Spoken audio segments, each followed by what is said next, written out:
ng oras para itigil. Lumakas na yung ulan. Basa na. Sinong una?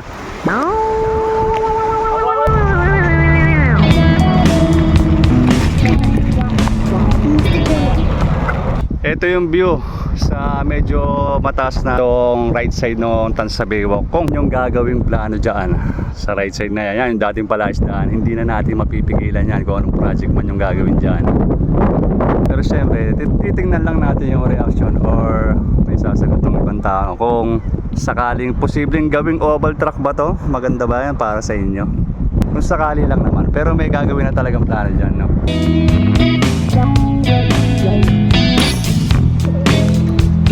Uwian na to, uwian na.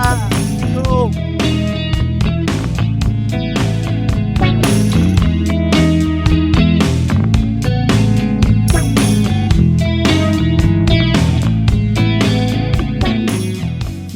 Sa Baywalk, ito yung kabilang side ng main road ng Baywalk. Sa kabila, meron na rin tambak. Etong sa kabilang side din, may tambak na rin ng lupa. Hindi ko alam kung anong gagawin dito. Pero alam nyo ba kung ano yung nasa isip ko, kung ano maganda rito? Active recovery muna tayo. Isang ikot lang mula doon sa eskwelahan, sa elementary school, hanggang doon sa Sampaguita. Kasi galing tayo ng long run kahapon. Itong lugar na to nga pala, yung nasa likod ko may tambak na. Itong sa side na to is yung main road ng Tansa Baywalk. Tapos itong side na to yung may tambak. Hindi ko alam kung ano gagawin dito, pero alam nyo kung ano yung nasa isip ko, ano maganda rito. Maganda to, oval. Oval track, pwede naman Hindi naman masamang mag-isip kung ano pwedeng gawin dito. Nasa tao pa rin naman na nagpapagawa nito kung ano gagawin nila dito. Pero sa akin lang, sa tingin ko, maganda to kung gagawing oval track. Ang ganda nito, malawak to. Pero syempre, kung kasama tong part na to sa gagawing project doon,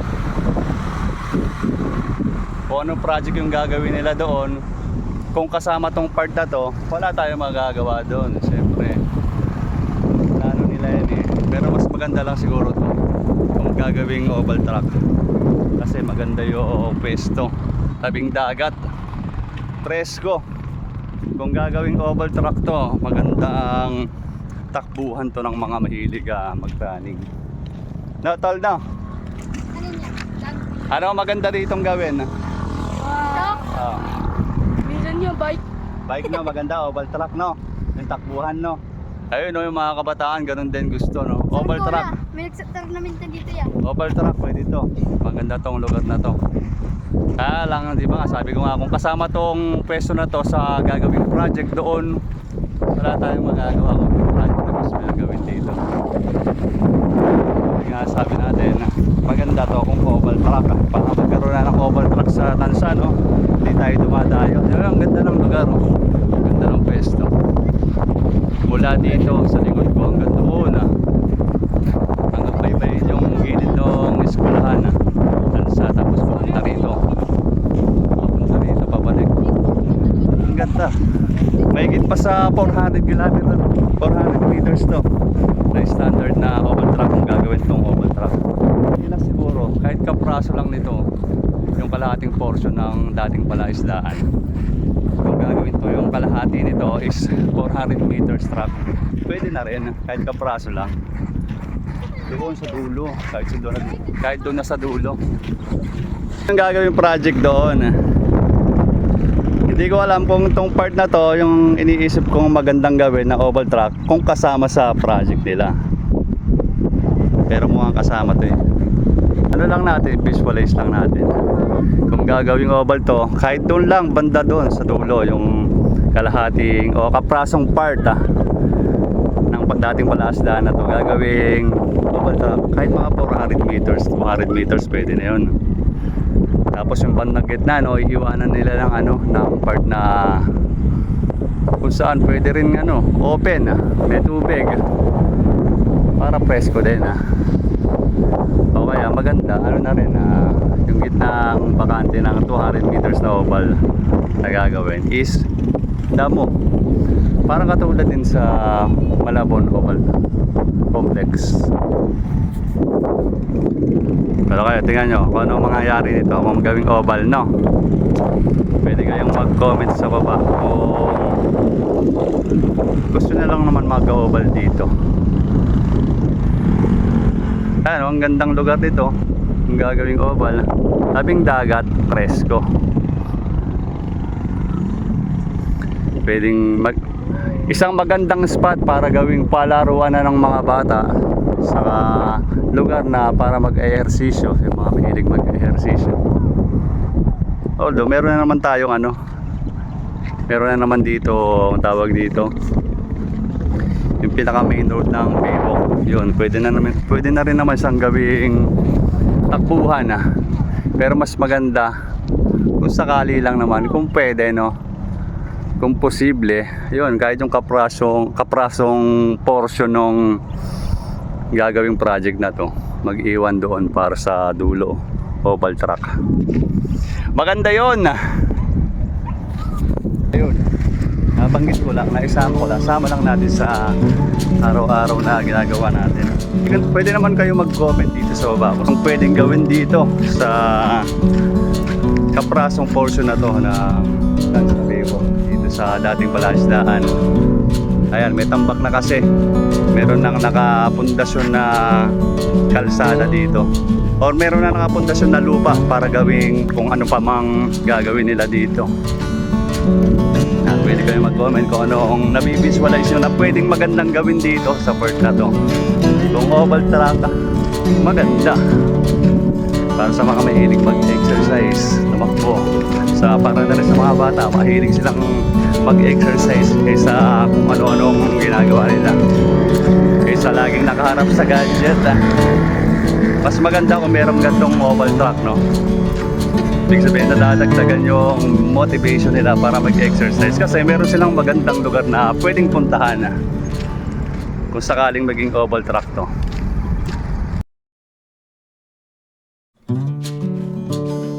At dito nga sa parte na to ay sinubukan kong ikutin yung dating palaisdaan na may tambak ng mga lupa. Nakakatuwa lang kasi nga feeling ko parang oval na talaga yung ilalagay dito. Dahil pahugis oval yung mga may tambak na lupa. Huwag tayong bumalik doon. Dito na lang tayo. At may hukay na pala. Ito na yung part na papunta na dito sa mga kabahayan. Yan, kung dito lang, dito sa part na to, kung pwedeng iwan tong lugar na to para sa 200 meters or mas maganda 400 meters na oval track na.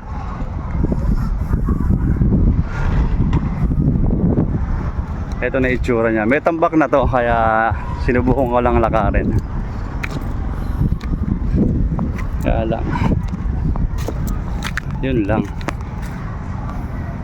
putol na. Try nating tumawid. Ayan. Kung iiwan na lang sana tong part na to, no, para gawin ng oval track, mas maganda. Dito na sa gilid na nung eskwelahan na. Ayan. Para merong magandang pwedeng puntahan or pasyalan yung mga bata para gawing lugar ng takbuhan or laruan kaysa nga nakarap lagi sa cellphone or gadget. Mas maganda kung meron silang magandang lugar na pupuntahan katulad yung oval track, kung sakaling posibleng pwedeng gawin yung ganong bagay. Yung itsura ng lugar dito sa Baywalk na meron ng tambak, yan, paikot yan dito, naikot ko siya, meron na naman tambak yung gilid. Inuuna lang nila yung gilid tapos hanggang makarating doon sa gitna. Gantong lugar yung itsura ng lugar dito sa Baywalk. Nasa Baywalk, parang nasa ibang lugar ko na rin. Parang nasa mga bandang probinsya ka na rin pag gantong puntahan mo. Kahit parang may mga puno tapos tabing dagat. Yan nyo, i-visualize nyo. Kung sakaling itong part na to, gagawing oval track. Yan, pwede naman kayo mag-comment dyan na lang sa baba. Magandang gawin tong pasyalan or laruan para sa mga bata. Hindi lang sa mga bata, sa mga may edad na rin. Oval track, doon sa bandang dulo. Pwede, no? Maganda siyang gawin ganun, Kahit iwan na lang yung part na yun doon sa dulo para sa atin, mga taga-tansa na botas. Ito yung side part, right side ng dagat. Fresco. So, kung gagawing oval yan, ang ganda niyan, Magandang ideya yon, no? Pwede.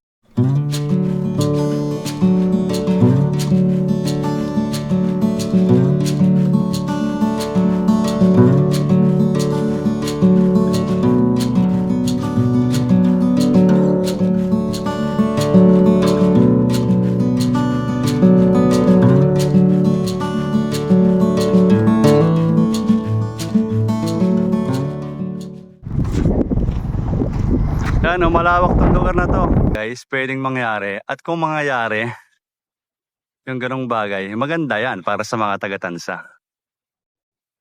Magmula doon sa mga bata hanggang sa mga matatanda, mapapakinabangan nila yan. Kung ganon. Yan, sa mga nakakaalam nitong court na to, bandang dulo na to, papunta doon sa kabahayan ng Pabahay, Tansa. Dahil nadaanan na rin lang natin tong court na to, papawis muna tayo konti. Konting shooting para kunwari marunong maglaro ng basketball.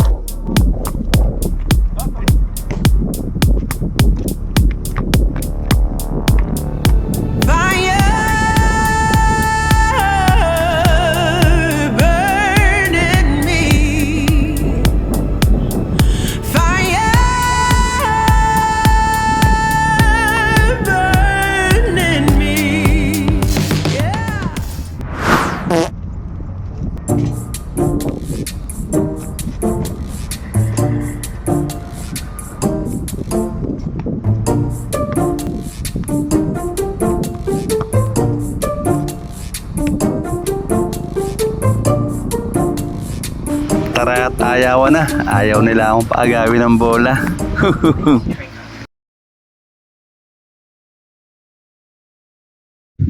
At eto nga ang sumunod na araw, no? Subukan nating damahin na.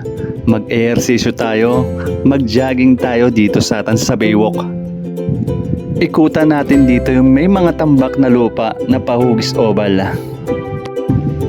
Dadamahin ko lang kung anong sakaling pakaramdam kapag nagkaroon ng oval track dito sa Tansa Baywalk. At syempre kasabay nun, hindi lang ako ang magbi-visualize kung sakaling magkaroon ng oval dito. Susubukan nating magtanong dito sa mga tao na palaging nandito. Magsisimula tayo dun sa mga bata. Kung ano yung mga opinion nila o mga naglalaro sa kanilang mga isip kapag tinanong natin sila ng mga ganong klaseng bagay. Kaya lang ito na naman, nagkaroon na naman ng problema yung ginagamit nating mini mic. Kaya idadob na lang natin. At ganito yung nangyari. Hello po guys! Wow! Social si kuya, may mic pa. Alam po ang sira. Joke lang po. Hello po! Shoutout po kay mama sa kay papa. Hello po! Joke lang yun. Pero syempre, ito talaga yung tanong natin. Simple lang naman yung tanong natin at kahit sinong bata ay masasagot naman ito ng maayos yun. Mga bata, may tanong ako sa inyo ha. Alam nyo ba yung oval track? Yung takbuhan? Anong mararamdaman nyo kapag ganun yung ginawa dito? Magkakaroon kayo ng takbuhan, lugar para paglaruan. Maganda po yun, kuya. Masaya po yun. Opo, masaya po yun, kuya. Oy, ang tagal mo naman sumagot. Ako naman. Nakalimutan ko na tuloy. Ikaw na lang uli. Ayun. Yun yung mga nakakatuwang sagot dito ng mga kabataang estudyante. Peace man, peace. Opo, maganda po itong maging oval truck. Masaya po yun, masaya po. Hello po, Mama. Sikat na po ako.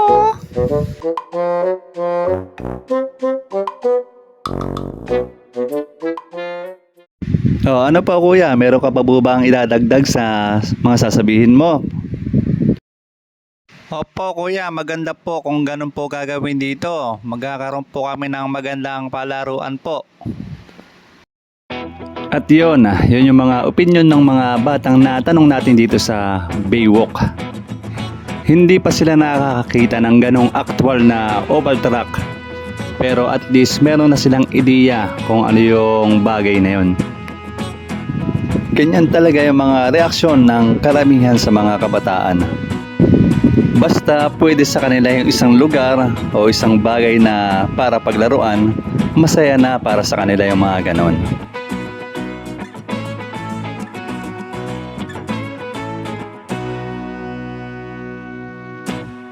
At syempre kasabay niyon, tuloy na ulit tayo sa ginagawa nating ehersisyo. Balik adventure jogging ulit tayo. Jogging habang ini-enjoy yung view, kaya adventure jogging ang term ko sa ganong bagay.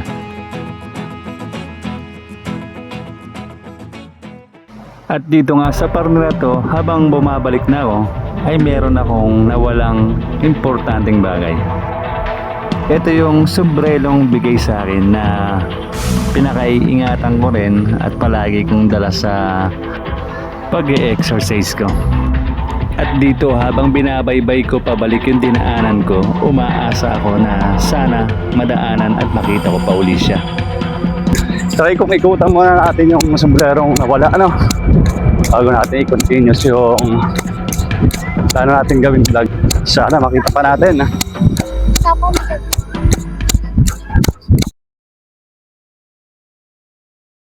Isa sa pinaka-challenging na vlogging style, running vlog. Masarap kasi yung ano lang konti lang yung gumagawa, bibihira. Nakaka-challenge gawin kung paano nila ginagawa yung mga ganong bagay. Sabihin mo, mag-isip ka, magsalita ka, mag-isip ka ng mga sabihin mo habang nagja-jogging, kung minsan tumatakbo pa. Challenging yun. Ay, tol, dito may mga nadaan dito, mga kabataan dito, mga tropa. Tol, may tanong lang ako sa inyo ha. Kung sakali ba kung posibleng mangyayaring gawing oval truck to, alam niyo yung oval truck? Yes! Yung mga takbuhan.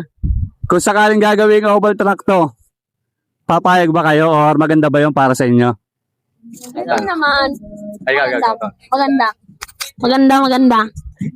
Magandang tambayan, kamer buwan. Tama nga naman yung mga kabataan na to. No? Kaysa dito tumambay, siyempre meron pang magandang tambayan, may magandang takbuhan pa sila. Yun lang naman is kung posible lang namang mangyari. Pero alam naman natin may plano ang gawin dito eh. Hindi na mapipigilan yun. Pero yung mga posibleng pwede lang mangyari, maganda kung gano'n, no, tol, no? Para na, hindi ko na nakita yung sombrerong nalaglag dito. Hindi ko alam kung hindi ko lang napansin, no, dahil medyo may makakalat din dun sa dinaanan kong takbuhan. Pero sana kung may nakakuha man, sana makita pa natin. Para pwede naman nakatisadya sa atin yun. At sa atin naman talaga yun. Kasi sayang din eh. Yung sombrero na yun isa bigay pa sa akin. Generation ko yun ng matagal na panahon. Kaya sana kung makikita natin, mas maganda. Sa Baywalk, siyempre minsan medyo risky pa rin, no? May mga sasakyan na mabilis magpatakbo kahit may tao. Risky pa rin para sa mga taong gumagamit noong Baywalk. Kaya lang din naisip na kung sakali kaya gawin tong lugar na to, itong left side na to na takbuhan or track, mas okay siya. Ibig sabihin, nakaseparate pa rin kahit paano yung mga tumatakbo, nag-e-ehersisyo, saka dito sa mga daanan ng sasakyan, which is itong lugar na to, yung kabaan na to. Napaka-challenging lang talaga itong ginagawa kong riding vlog. Siyempre, hindi lang sa pagtabo ka gumagamit ng hangin, no, or oxygen. Doon ako na-challenge kung paano ko magagawa yung isang bagay ng ginagamitan ng oxygen na kahit paano nagagawa natin. Katulad nito, yung pag-running, which is kailangan focus lang yung paga mo or inhale, exhale mo sa pagtakbo. Pero gusto mo pag-isip pa, no, saka magsalita, which is gumagamit ng oxygen. Naging successful ka sa ginagawa mo na yun, is napakaganda na na-challenge ka, katas na kung nagagawa mo is napaka-fulfillment. Okay dito, tol, no, sa Baywalk. Pero mas maganda kung sakaling nakabukod pa rin yung daanan ng mga sasakyan saka sa mga tao nag-exercise, no? Kung sakali nga yung lugar na yun, itong left side na to nung Tansa Baywalk, kung sakaling gawing oval yan, kung sakali lang naman, mas maganda, no? Kasi bukod yung mga sasakyan saka tao, no? Alright, sige, tol. May ilaw naman dito, kaya lang medyo patay na ibang poste. Etong dalawang nasa dulo lang ng bukas, oh. Ano? Maliwanag kapag may ilaw, oh. Eto, kung itong lahat ng poste na to is may ilaw, mas maganda lahat ng takbuhan to. Sa gilid lang. Ayan, dito sa parte na to, madilim na. Pero dapat may ilaw to.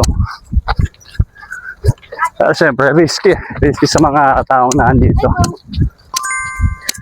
Diba, gustong tumakbo, mag-jogging, magtambay. Pero dahil walang ilaw yung mga ibang poste, nagiging delikadong lugar siya. Which is sa gabi lang naman yun. Pero between morning hanggang 5 PM, hanggat may araw pa, sa bandang hapon ng alas 5, pwede. Nasa tao na lang din kung gusto nilang gawin yun. Kung tatambay ba sila o hindi. Itong part na to ng bandang dulo ng Baywalk. Dito lang may poste. Dito lang maliwanag. Yung banda doon wala na. Which is dapat meron eh. Para maliwanag. Para sa mga taong pumapasyal dito. Kahit gabi na. Hello, tol. Taga dito ka? Doon tao. Saan?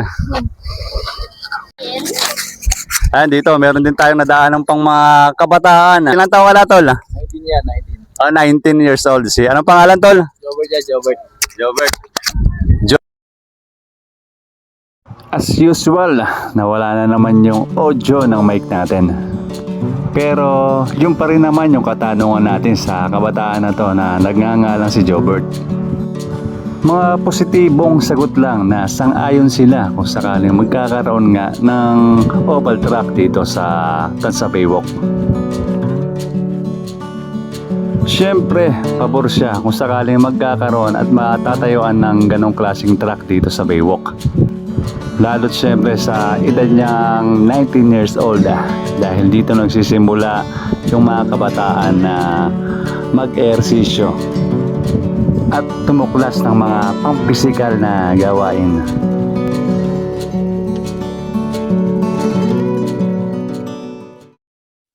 Hello guys!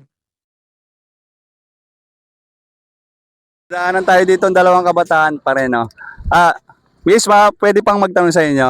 Ano kaya magiging reaksyon nyo kung sakaling mabalitaan nyo or posibleng gawing oval track to, itong lugar na to? Alam nyo yung oval track, yung takbuhan? Ano mga magiging reaksyon nyo sa ganong bagay kung sakaling mangyari yan? Ano po, feeling ko mas magiging okay po din, parang magiging open po siya sa lahat. Kasi nga po, yun nga, magiging overtrack nga po na pwede pong puntahan ng kahit na sino. And para po may lugar po yung tagat dito sa Tansa na may pag-exercisean Ayun, po. tama, no? Kasi para hindi na rin dumadayo, no? Yes po. Kasi yung ibang mga tao dito gustong tumakbo nga lang dahil walang oval track. Dumadayo pa sila, no? Yes po. Mas maganda kung sakali. Kung posible nang mangyaring ganung bagay. Maganda to. Opo. Okay, sige. Thank you po. Thank you. Ayun, no. Katulad nito yung mga gantong sasakyan. Ayan, itong lugar na to, yung kahabaan ng Baywalk. Tansa Baywalk. Pwede namang ano to, talagang lugar na rin ng ano para mag-exercise ng tao, maglakad, mag-jogging or tumakbo. Ayan, pero dahil sa nakita nyo, yung katulad nung dumang sasakyan, may mga risk pa rin na pwede silang ma-interrupt sa ginagawa nilang pag-exercise dahil nga may sasakyan. Pero kung magkakaroon ng bukod na oval track dito sa kaliwa, yan, kung posible lang naman ganun mangyari, no, naka-separate pa rin yung mga sasakyan sa mga tao na nag-exercise. Yan, salamat. Yan, pag gantong oras na 7 na, kung walang ilaw yung poste, madilim na talaga. Pwede pa rin naman siyang gamitin lugar para gawing lakaran, joggingan, or takbuhan. Pero siyempre, ingat na lang. Siyempre, hindi naman lahat ng tao malinaw yung paningin. Palalo na pag sa mga gantong medyo madilim na. Mas advisable or recommended na lang. Huwag nyo lang gamitin itong lugar na to. Or else baka ma-aksidente pa kayo. Yung bis na lumakas, baka humina. Dahil sa posibleng pwedeng mangyari, malubak, magkapilay, which is sana hindi naman mangyari, no? Or ito yung lugar sa Tansa Baywalk na at kumpleto yung ilaw ng poste, no? Dito sa loob. Medyo private na to, yung lugar na to. Pero pagkat ng bagay, nakapasok pa rin tayo, no? Itong lugar na to, yung dulo ito is yung napapwestuhan kung nasaan yung Megadike or yung Pinsa. Medyo may aso lang yun, no? Wala tayong dumiretso doon at maraming aso. Sige. May mga aso talagang ayaw kang nakikitang malakas, no? Ayaw kang nakikitang nagpapalakas ka. Bakit kaya? Kaya pag nakataligod ka na, pero pag subukan mo habulin yan, tatakbo yan. Nakakawa na, sige. Try natin na. Oh. Inaamban mo pa lang yan, no? Takbo na. Matapang nga pag ganyan yan, Itong lugar na to, yung kabaan ito, doon sa bandang likod na doon yung pinaka-Megadike noong Tansa. Sabi nila may court doon, pero sana lang natin puntahan kapag napasabay ako sa tropa ko na naglalaro doon ng basketball.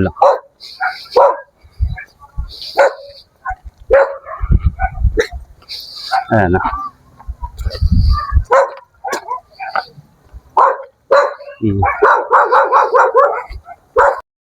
Yung lugar na to. Ganda sana kung gantong liwanag, yung meron doon sa Bandalo sa Baywalk. Kung gantong mga poste may ilaw ng ganto. Ibig sabihin kahit tumakbo sila mga bandang alas 8 hanggang alas 9 pwede. Nga lang, hindi ganun ang nangyari. Ito, maraming ang aso. Dito sa banda na to ko na dumaan kanina. Hindi ko na rin namalayan kung dito nalaglag yun. Sombrero ko, pero daanan pa natin ng isang beses. Maya, hindi ko lang napansin. Dahil medyo makalat din yung kalsada. Or itong metambak na mga bato or graba. Tol, may mga kabataan uli ako nakita dito. Maganda ba para sa inyo, Tol? O ano magiging reaction nyo kung sakaling etong lugar na to, yan, yung nasa likod nyo, is pwedeng gawing oval track. Alam mo yung oval track? Yung takbuhan. Ano maganda yung pwedeng isagot o ano magiging reaction nyo kung sakaling gano'n yung mangyari, Tol? Ano yan, matutuwa yung mga tao ya. Kasi Tama naman yun, matutuwa tayo. yung mga nagba-basketball player ya, matutuwa. Dahil pwede silang merong Pwede sila mag-training ya. Ya. Ya, pwede mag-training ya. Ano pa ba? Sila yung iba. Ini, wala rin. Kaya mga nahiya sila ya. Sige, okay lang. Pwede shoutout ya. Oh, sige. Oh yeah, shoutout kay Boss P ya. Shoutout sa mga taga-Tansa dyan, magbago na kayo. Ayun. Thank you ya. Ayun, sakaling, sa bagay, tinanong mo na rin magbago. Kung sakaling gawing oval track to, pwede silang magbago dahil pwede nilang gamitin lugar to para mag-exercise, no? Which is, sabi nga nila, okay naman para sa mga kabataan. Lalo, sabi ni, ano pangalan mo, Tol? Ano ya? Ryzen Cabral. Ryzen? Ryzen Cabral. Maganda raw yun. Kung sakaling ganun mangyari, siyempre, para sa mga nagbabasketball, meron silang lugar para magpakondisyon ba? Kasi tama-tama yung sinabi ni Utol. Pagpakondisyon para tumakbo. Alright. Sige, thank you, Tol, ha. Hindi ko na talaga nakita yung sombrero ko na yun. Pero sana pala kanina sinuot ko na bago ako mag-umpisa mag-running. Sayang. Tungkol lang naman pala sa akin sa sombrero ko na pala, no? Kung may makakapulot ng sombrero na to, pwede nyo namang i-directa sa akin na kung makikita nyo to or dadaan tong video to sa mga page sa Facebook, pwede nyo direct message. Ito yun, yung sombrero na palagi kong ginagamit kapag ako'y nagra-running. Ito yung sombrero na to. Yan, ito yung sombrerong tinutukoy ko. May value na kasi sa akin tong sombrero na to, kaya pilit kong gustong maibalik at maisoli talaga sa akin.